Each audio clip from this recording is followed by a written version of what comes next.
This is a Film Stories original podcast. Welcome to the Starlight Ballroom. Hey!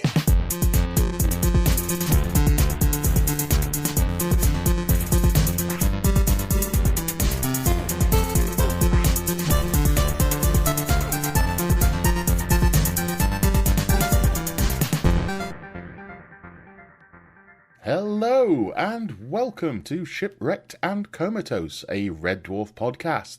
However, we are not in deep space, but in the deepest forests of Worksop and Nottinghamshire, because it is still Maid Marian and her Merry Men, Series 1. I am your host for this one. I am Bryan, and joining me for this, as always, is Colin Jackson Brown. Hello, Colin. Hello. You all right? I am very well. I'm still injured. So I was going to say, is your leg better yet from, an hour ago when we started recording the last one? No, but I did get up and walk about for a little bit between recordings just to, keep myself limber. One bright purple foot is not good.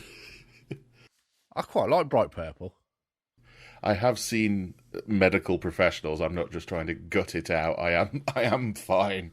It's just going to take me a couple of weeks to get back to normal. Fair. So we're here to talk about Series 1, Episode 4 of Maid Marian, which is The Miracle of St Charlene. Indeed. On the 7th of December 1989. I genuinely didn't remember this one until it came back to watch it. No, this is, of the six, probably the least memorable, I would say. Yeah, it's a strange one because there's bits of it plot-wise which kind of don't make sense. Yeah. But it's still a fun episode. There's some good gags in this. I think the writing's good in this, even though it's not the most memorable one. Yeah. There's definitely some excellent bits in there. It's, of all of the episodes that we've watched on YouTube, it's the one with the least views as well. So it's 668 views in 8 months it's had. Yeah, it's got some good bits, and we'll get that covered when we go through. It's not a duffer. It's definitely not a duffer. Definitely, there isn't one. No, exactly. So we open on what I've called a very Lady of the Lake looking shot of a river. Yes. Which I did initially think when I was watching it, was like, oh, is this a Lady in the Lake episode of St Charlene? But no, it just pulls out because the river is a quite important character in this episode. Yes. And our heroes are waiting in the bushes, looking for someone to rob. Yeah, they're looking for greedy bishops or wealthy merchants who will be so grateful they'll give them bread and write ladybird books about them. Yes. Now that's got to be a reference to the Robin Hood books. I definitely had the Ladybird Robin Hood book. I had a little one of those sets you used to get given for Christmas as a kid, which was, I'm guessing, like abridged versions, and they were in like little square books that all went in a box. Okay. So you'd have like Sherlock Holmes in one and Robin Hood in another, like all sort of great characters. Yeah. And I remember the Robin Hood one very well. Primarily because the famous one of Robin's death of like, wherever I shoot this arrow, there will I be buried, and all that. But no, I didn't have any Ladybird ones, but I think that it's got to be a reference. I had quite a few Ladybird books. I definitely had Arthur Conan Doyle's The Lost World was one that I had, which was cool because obviously dinosaurs. But I'd completely forgotten about these until the other day. I saw somebody who posted them on Facebook. There were a series of horror stories that were like toned down kid versions of Dracula, Frankenstein, The Mummy. Really? Jekyll and Hyde. And I definitely had The Mummy and Jekyll and Hyde. That's cool. Yeah, I'm quite tempted to rebuy those on eBay. Yeah, because I recently found, I think Audible have put out a new production of Dracula. I definitely want to do that. There is one from a few years ago which has got Mark Gatiss as Dracula. Well, he did the modernised TV version a few years ago that a lot of people hated, but I actually quite liked. There's Dracula, the actual original novel. We did for our A-level English literature, and we did Dracula and Frankenstein at the same time. And there's a massive difference between the two in the fact that Frankenstein is well written. Right. Dracula is... We basically just spent the entire term ripping Dracula to pieces because it's not a well-written book. No. You've got things like there's a section where Bram Stoker had obviously done some research by going and learning some local Whitby slang. Oh. Because there's a grave digger character who turns up for a page and a half just to speak in local Whitby dialect, have no effect on the plot whatsoever, and then disappear again. And then you've got bits where it will suddenly be really serious, and then there'll be a really bad pun. Like there's definitely a bit where it says something about somebody having too much at stake. Oh. And yeah, Frankenstein, obviously, fantastically written book, but Dracula, not so much. I've been interested to, because his descendant, I can't remember his name. His name's like something like Dacre Stoker. Right. Alucard. Has written some Dracula books. Right, okay. Yes, he's written some more Dracula books. Okay. And from what I understand, he's written them with somebody else because he was like not a writer. He was, like an insurance agent or something. And then he went, hang on a minute, I could write some books. That sounds utterly shit. Yeah, I need to look into him a bit more, but I wanted to hear them just see how bad they are. I mean, Bram Stoker's bad enough. But anyway, this is probably the most off topic we've gone this early on in an episode. We've not got any vampires yet in Maid Marian, but it's possible they could turn up at some point. Oh, that'd be good. So yes, they're waiting in the bushes, looking for someone to rob. And I've got here, Rabies seems to be obsessed with cows. Yes, because so far they're saying they've not seen anything apart from that cow over there. It's a cow with 6 legs and no head. They also point out that so far that day they've seen a cow with a tree growing out of its head, which turned out to be a stag, a small flying cow with a mouse between its teeth, which was an owl. However, this time Rabies is right, kind of. There is a 6-legged cow over there with no head. However, it's the sheriff and Gary and Graham carrying a very large parcel. And we're talking like it could be a cow in a bag sized parcel. And did you notice where they are? They're on that road again. They are on that road. This is what gets me about this episode a bit, is they're on that road again. But for the first time ever, we're pointing out there's a river next to it. Yes. There's also quite beautifully a Dark Ages roadworks sign. Yes. That they sit down by. Yeah, that's a beautiful bit of world building. I love that. Yeah. Also, when they sit down, the sheriff mentions that he's got blisters on his feet, and that's a running gag throughout this, that they go from various sizes. Yes. And we also see here, just as a little sort of foreboding, he's also got a little scroll on a piece of string. You kind of forget about, but it does come back at the end. But this is the first mention of it that you see it. So the sheriff does seem to be a bit down in the dumps. Yeah. But he wants to keep on moving, as Robin Hood may have a brilliant plan to rob them. Yes. We go back to the Merry Men, and I've got written down here, he needn't have been worried. No, Robin's plan is to train a pack of moles to tunnel under the river. They then jump out in their tiger costumes and take them by surprise. Unfortunately, in the time he was detailing this, they've gone. Yeah. So Rabies is turning up in a boat, but points out that there is a little bit of a hole in it, at which point he stands up in the river with the boat sort of round his waist. And it's round him like a rubber ring, yeah. And the sheriff gets away. Yeah. The fun bit about this, I find, is Little Ron still being a badass and being interested in this because he wants to know how long it's going to take to train the, what was it, otters? The voles. The voles that they were going to need. Moles, sorry, not voles. runs down for some of these ideas as long as they're logical. I mean, to be fair, it does sound like a really cool plan. I like it. So they actually, Gary and Graham and the sheriff wave at them as they're leaving. And Marian, feel defeated, sits down and says they need to do something about this. Yes. We then go back to the castle, where the sheriff breaks the bad news to the king that the king's uncle, the Duke of Dagenham, who sounds like a dodgy East End geezer, has died. Yeah, the Duke of Dagenham. I tried to do some research on this to see if it was just a name that they'd made up, or if there was a Duke of Dagenham, which is obviously a bit ridiculous. Yeah. There's a weird YouTube video that came up that was only put up a few years ago of just some drunk bloke out at a pub somewhere. But weirdly, we've been watching the...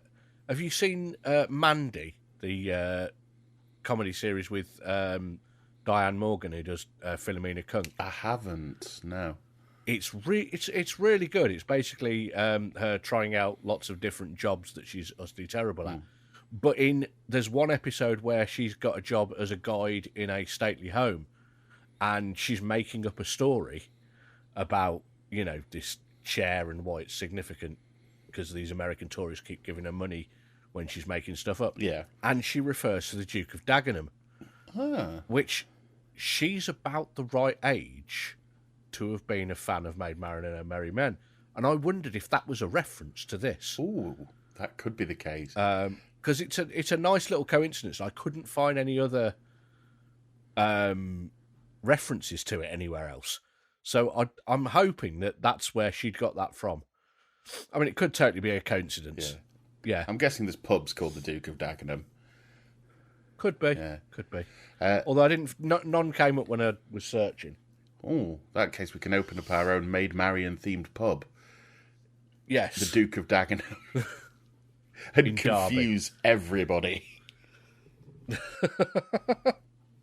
The king isn't bothered, as the Duke was an old skinflint. However, the Duke did leave something to the king.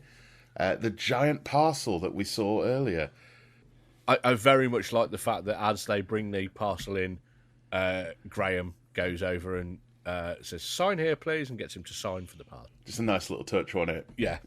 Gary and Graham get to work on unwrapping the present. And again, this is what we're saying, that talking about how there's just nice dialogue in this, but which is almost not necessarily relevant to the plot, but it's just fun dialogue. But they're talking how it could be a tortoise. Yeah, they're trying to guess what's in this massive parcel. There might be an animal inside. No, we'd have heard it. It would have gone woof or something. And then the other one's like, no, not if it was a tortoise. It might have. I used to have a tortoise that went woof. Yeah, what was it like? It was black and white and it rounded up sheep. That's beautiful. And also they come up with a name for a tortoise, which is Mansell. Yeah, I can dig that. Yeah. It's another sport reference, but it's a sport reference that's so well known that I got it. Once they've managed to go unwrapping it, the giant, as I said, like small mountain lion-sized parcel is actually something very small. It's a hot water bottle. Yes, like Gary and Graham were talking about last week. This brought back memories for me because my father, back in the day, did this trick to my mum one Christmas. The old massive parcel that you unwrap and unwrap and unwrap and unwrap. Yeah. It was a very beautiful necklace that she wanted. Right. But yeah, he did start with like a crisp box. Only years later did I discover that a nickname that a lot of my dad's workmates had for him was the Bastard. And I could see why. Fair enough. I mean, at least it was something that your mum wanted at the end of it, rather than, yeah, pair of rubber gloves for doing the washing up or something. But yeah, it's a hot water bottle. The king's not very happy, so this is the mindset of the king. He orders the sheriff to take this hot water bottle to the village and sell it for 50 gold pieces, or Yes. he's going to cut him into strips and feed him into his waste paper basket. No, weave him into a waste paper basket. Oh, right. Oh, God.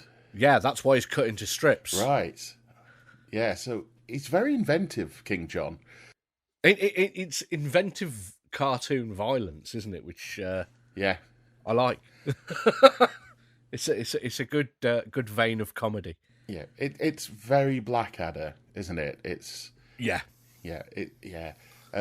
Next up, I've got It's Song Time. Yes. Gotta get across, gotta get across, gotta get across, gotta get across, gotta get across. I thought this was going to be annoying when it first started, this song, but it's actually really good. It's a banger, is Yeah. what it is.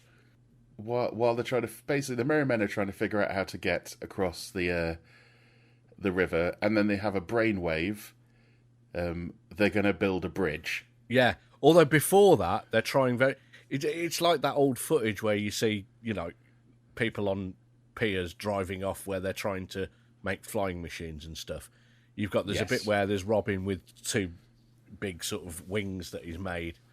And then there's a bit where they've got a catapult and they're going to try and catapult little Ron across. And then, Marian tells them to go and get a certain number of trees and tools and that kind of thing, and they'll build a bridge. Yeah. Also, we kind of get a fourth wall break of they all go and get the 20 trees that she asks for, and she's still singing the chorus, but the music stops. Yes.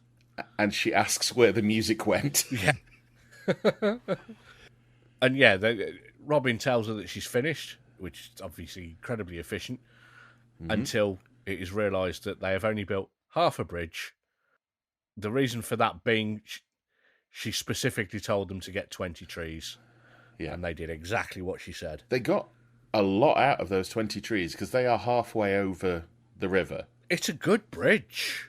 It's, incredibly well made, particularly considering they did it in about 2 minutes. Yeah, it's got handrails and everything. The other bit that Marian says, you went to build a bridge and you built a diving board. Yes. And part of me is going, that's still not that bad. Yeah. You could probably leap. It's not that big of a river. Credit to the production team on this as well for building this, because it is in a wood, and they've built half a bridge, and it's up. It looks like the kind of when you go to like little country parks, it looks like the kind of bridge that they would have for you to get across the river somewhere. It's nice. I like it. Also, they need to go and get more trees. So there's the fantastic line where Marian says, "Rabies, what's thick and chops down trees?" He's like, me? Correct.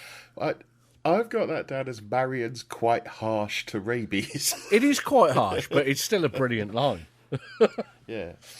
And again, as we were talking about, the thing of Rabies knows. Rabies more in on it than we think he is. Yeah. Although, you're right, it is cruel because they send Rabies to go and cut down more trees while everyone else goes fishing. So they all head off. Rabies is off to finish the bridge. Which is funny because considering how fast they built half a bridge as a team, and now they're just leaving Rabies to do the other half. Yeah. They also don't seem that tired afterwards. No. At all. So it's not like it would be an issue for them to finish it. So we go back to the village where the sheriff and Gary and Graham, who are put here, together ran the Stoke-on-Trent Marathon. Yes. Where the sheriff says he's not been this... I think he says knackered, doesn't he? He got away with saying knackered. Yeah. He was never been this knackered since he ran the Stoke-on-Trent Marathon, but it's because Gary and Graham carried him the entire way. Well, I can't argue with that. That seems like a good way to do it. Yep. What I'd do is I'd drive. Drive the marathon. Yeah. 26 miles, I can drive that easy. I don't know why more people don't do it. It's a lot easier to do it that way. I'm sure somebody got busted recently in the news for getting in a car halfway and then getting out like 4 miles before the end. See, the problem is what you're supposed to do is not get caught. That was their mistake. So they're trying to sell it, and then as the peasants gather around to hear the sheriff, we get Kelly Bright doing her sort of one woofer of a line during the show, which was, "Oh God, not another double glazing salesman." Well, yeah, it's another, like I mentioned in the last episode, it's another sales pitch from the sheriff, because he points out that, you know, Gary asks how we're going to get any money out of this lot, they're penniless, and the sheriff says, "I could sell veal cutlets to a vegetarian." But yeah, he's explaining that it's the holy hot water bottle of St Charlene. Yes. The tale is an old fishmonger. This is abbreviated because he goes into a lot more detail. Yeah. But an old fishmonger was set upon by weasels with knives. What a line. Just the phrase "set upon by weasels" is yeah. That's a beautiful bit of English. She gives them a hot water bottle and they left her alone? Yes. Makes no sense. No. But it's great. And to this day, the hot water bottle will always stay hot, like a prawn vindaloo. And Tony Robinson's delivery of... He's really giving it the hard sell. Yeah. But when he does the final bit, he goes, "like a prawn vindaloo." It's really like he believes what he's talking about, even though it's absolute claptrap. It's great. This is one of my bits of research tangents, though. There actually was a St Charlene. Really? Yes. The actual St Charlene was Charlene Richard from Louisiana. She was known as the Little Cajun Saint. So she was only, I think she was about 11 or 12, and she got leukemia. This was sort of in the 30s or 40s, and spent the time that she was dying praying for others. And is currently in the process of being evaluated by the Vatican as of June 2024. As of June 2023. See, I thought that the Charlene that they're referencing is Kylie Minogue in Neighbours. I think that also that's probably more likely the reference. I think it's just a coincidence that there is actually a St Charlene.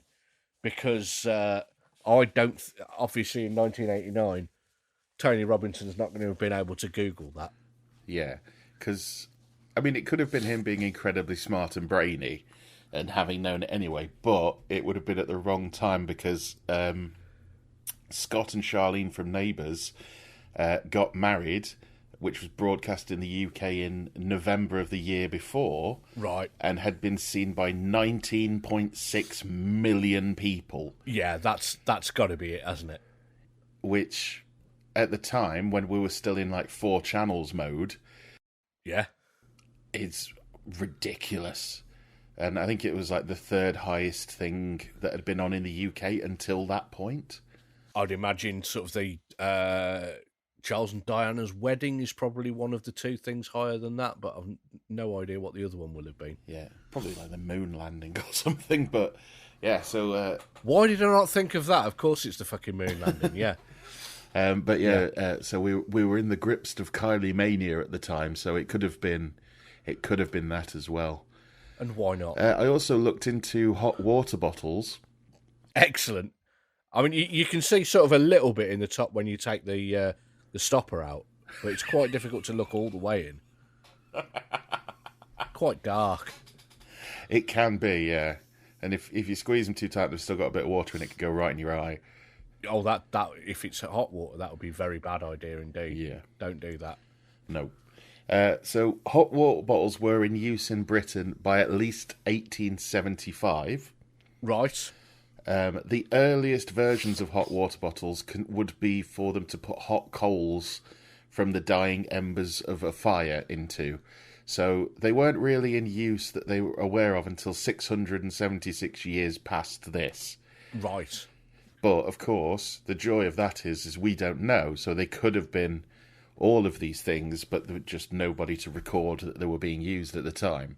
This is true, apart from the film crew that were filming this particular documentary, which we are now talking about. The things that we now know as hot water bottles were first patented in 1903. Yeah, that makes sense, because you didn't have rubber before that very much, did you? No. So stay tuned to Shipwrecked and Comatose for all your 80s neighbours and hot water bottle statistics. And obscure Louisianian saints. We could put that before every episode. Yeah. There's the new tagline. So while the sheriff's done this massive pitch, and you half expect someone to hand him an Oscar afterwards, the villagers are actually very impressed, but they haven't got any gold pieces, which the sheriff really should have thought of. So he immediately... No, did you say he was trying to do a little bit of profit there, though? Yes, he added 5 gold pieces on, didn't he? Yeah, he's trying to charge them 55 gold pieces so he can get his own cut there. So I like as well, as soon as he realises he's not going to get anything, he drops the facade completely. Yeah. Well, they offer him 55 pieces of mud. Yes. Because they haven't got any gold. So he then threatens to burn the village down if they don't get the money. So they leave. This time they decide to take a shortcut because the sheriff says he knows the forest like the back of his hand. Yep. However, the sheriff didn't remember the river. To be fair, we hadn't seen it until this episode, so... True. But it is also next to the road. Yes. So they didn't think about the river, so they're a bit stuck. Luckily, they happen upon the Harfer Bridge and rabies carrying a ridiculously large tree. Yes. Which is just a great sort of visual representation of how strong rabies is. It's very Obelix. It is. Yeah, Obelix is a pretty close analogy. There's a little short sequence before that I do think is quite important to the lore, Lore, not Law, of this episode doesn't have much in the way of what we discussed last time of there being sort of continuity. However, there's all the merry men except rabies are sitting there talking while they're fishing, and they're discussing what to do with the stuff that they steal. Barrington suggests keeping it, and Marian then tells him off and says that they should give it to the poor. Then after a short discussion, they decide to give a third of it to the poor. So that's the robbing from the rich, giving to the poor is another important part of the Robin Hood legend that then this episode then establishes.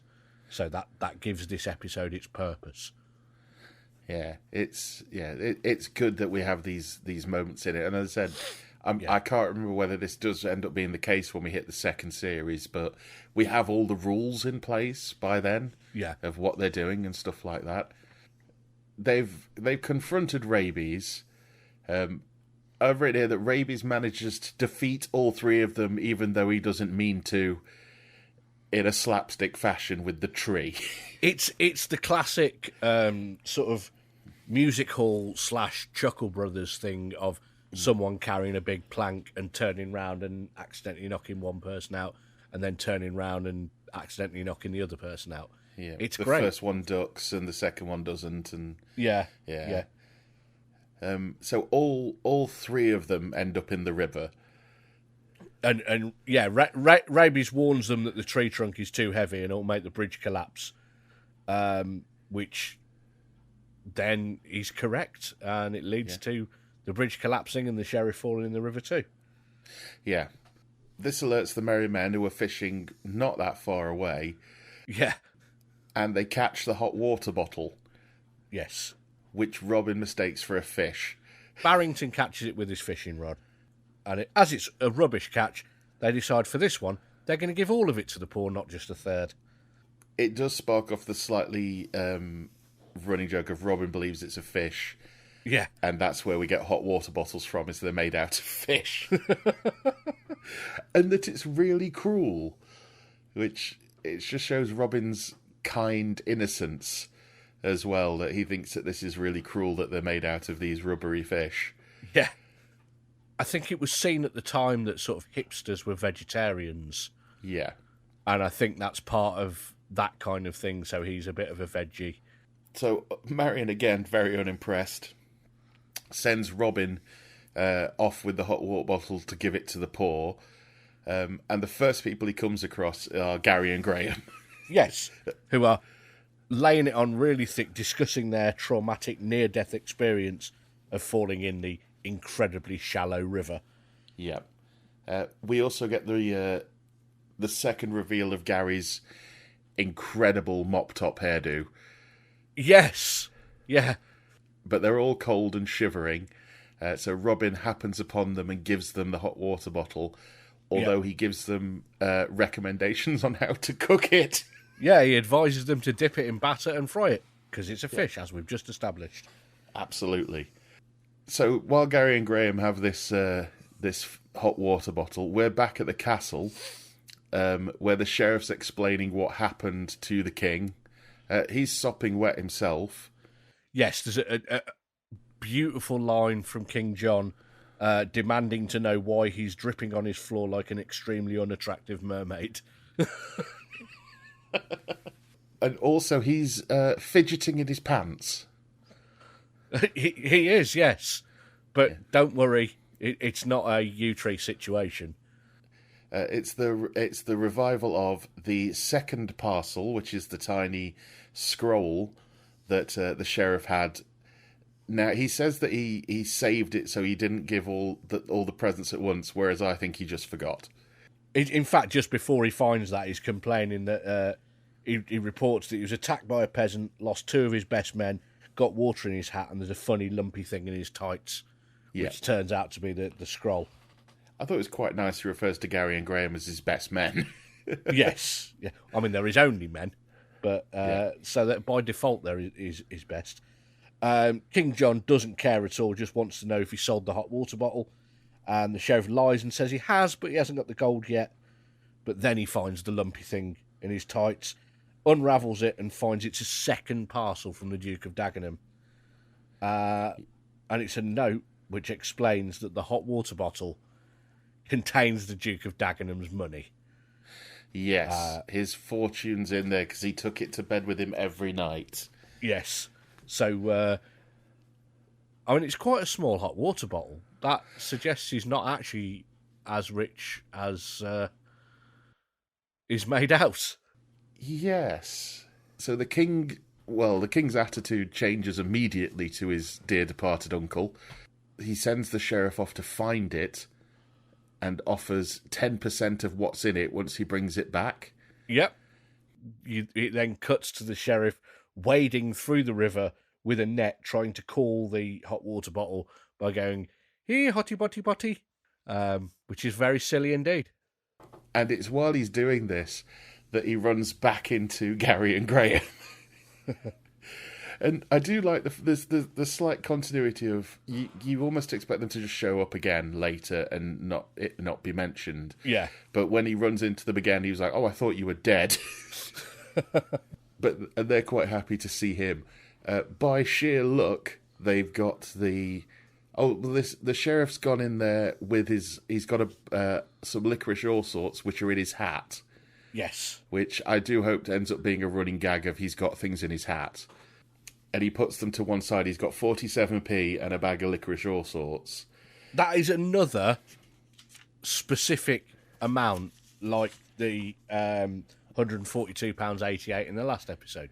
Yeah. It's a funny amount, particularly when you've got and a bag of licorice all sorts added on there. Yeah, and he does the school teacher thing again of he's talking to the forest essentially, of I'm going to turn my back and it'll be there. Yeah, and nobody will be in trouble. Yeah, nobody will be in trouble. And this is when Gary and Graham arrive. Unfortunately, they've got the hot water bottle. Yes. Which the sheriff's really happy about. Unfortunately, while this has been going on, someone's stolen his licorice all sorts. Yes. Which shows a couple of things, that somebody in the Merry Men is actually getting quite good at stealing without being detected. And I think it's little Ron. Yes, I agree.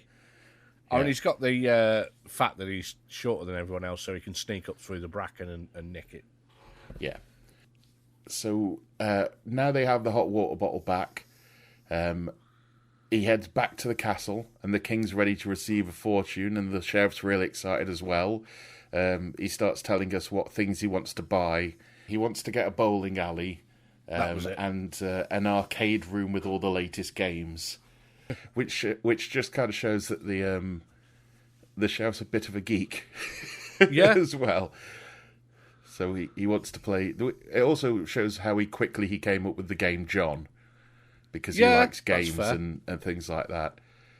Yeah, because he could have a John/snooker table in his games room. Yeah. Exactly, yeah. However, they're a bit dismayed to realise that there's only an acorn in the hot water bottle, despite Gary trying to be on the positive side and saying he could grow a tree. Yeah. Rather than blaming anything else, the king believes it's his uncle playing a cruel prank on him, because he has history of that, and he storms off. Yes. Which kind of ties it up in a nice little bow as to why they don't go hunting for the money. Because Robin's got it and he's terrifying. Yeah, exactly. The sheriff asks Robin how they got the bottle, and they reveal that Robin Hood gave it to them. So he's like, I love the Tony Robinson's reaction of, oh, Robin Hood, oh, and almost tutting, like, oh, Yeah. well. That's lost then. Yeah, there's nothing we can do now. So for them, it's all over. Meanwhile, back around a campfire, the Merry Men are lamenting that they've got 47p in a box of all sorts. And it turns out that it wasn't a new box of all sorts, like the sheriff said. It's got all the best ones taken out. And correctly identifies that the best ones are the ones with the bobbly blue bits on. Yes. Because that is definitely correct. I am not a fan of licorice at all. No, neither am I. But those ones are nice. Yeah, I was about to say the exact same thing. I can eat those, but I cannot eat any of the others. I'm not even sure if they are. Do they even count as licorice? Possibly. Yeah. I think the middle of them's licorice. I tell you what I used to really like. Do you remember Fruit All Sorts? Yes. Fruit All Sorts were nice because that wasn't licorice. Rabies seems the most taken aback at the fact that we haven't got the bobbly blue all sorts. Him and Ron bond over the loss of that. Yes. However, Robin comes out of the tent. He goes, oh, at least we've got the 1,000 gold pieces. Yes. Which everybody kind of double takes at, because he decided to take it out of the hot water bottle because it seemed like a waste giving it away. Yes. Which is a very good point. Yeah. Marian's over the moon about this, and perhaps will make an outlaw out of Robin yet, which leads to my favourite sort of reaction in one of Wayne Morris's performances. And I'm sure he does this line a lot in the series, but it's just the way he does it, which is, oh, good-o! Yeah. Like, it's a proper posh person, like, oh, spiffing. I was going to say, it's almost wartime, isn't it? It's Yeah. like Just William books and that kind of thing. Lashings of ginger beer. Exactly. Yeah. So, yeah, everybody's happy. Hit credits, Marian. And the episode is over. So then, Colin, as we said, it's not the most memorable episode out of the ones we've done so far. But what did you think of the episode? It's still good. There's still lots of funny bits in there. There is a little bit that fits in with the lore, so it's still got its place in the first series. Doesn't matter after the first series, but this is the first series. You've got to have something establishing it all, and I think it does a good job of that. I just think because the others that we've seen so far have been so memorable, I think they're the ones that have stuck with us and stuck with other people over the 30-something years since it was on. Yeah, it's almost a shame as well that Gotta Get Across isn't as well known because it is a stonker of a tune. It's a banger. Yeah. I might have... I wonder if somebody's done... I doubt that there's an album on Spotify, but if somebody's just done just the songs and put them out there somewhere for people to listen to. Yeah. There must be a tie-in CD that was like given out at like the BBC Christmas party or something at some point. So, that is episode 4 in the books. We'll be moving on to episode 5 soon, which is called The Sharp End of a Cow. Going off this episode probably has something to do with rabies. Could well be. From the title, I don't necessarily remember what happens in this one. No, neither do I. But we'll find out next week. Absolutely. Right, so we're back with Elodie, my 7-year-old daughter, again, to get her perspective on this episode. So this is Series 1, Episode 4 of Maid Marian and Her Merry Men, The Miracle of St Charlene. Elodie, what was your favourite bit in this episode? I liked the bit where they got the licorice all sorts because licorice all sorts hadn't been invented yet then. You say this a lot while we're watching it. We're sitting there watching it, and every 5 minutes you're sitting there going, but that hadn't been invented yet. Have you not registered yet that that's part of the humour? I have. Good. Because there's also lots of things that you don't notice that hadn't been invented yet that get mentioned as well. Who's your favourite character in this particular episode? Who do you think was the best one today? I think Little Ron again. Little Ron's always good. You just like him because he's little, like you. No. I think this is a really good episode for the sheriff and for Gary and Graham. They've got some really funny bits in this one. Yeah.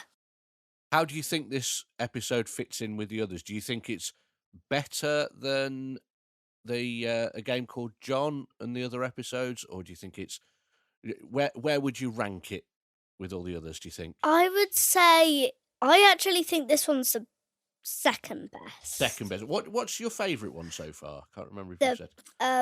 How the band got together, the first one. Yeah. Yeah, it's a good strong start, isn't it? Yeah. Brilliant. Right, well, thank you very much, Elodie. We'll be back for more next week. Mhm.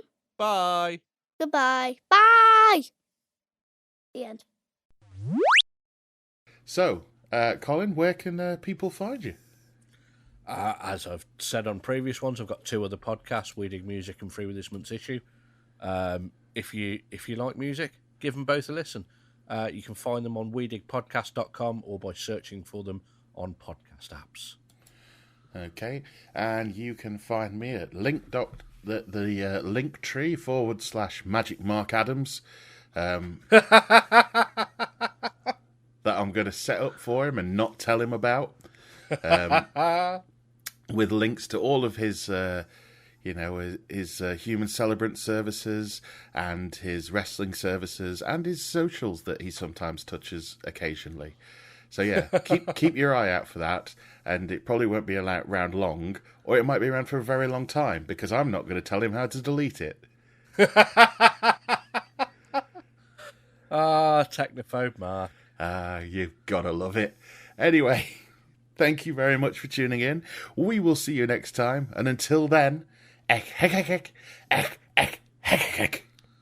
Gotta get across, gotta get across, gotta get across, gotta get across, gotta get across, gotta get across, gotta get across, gotta get across. Gotta get across. Excellent. Nice.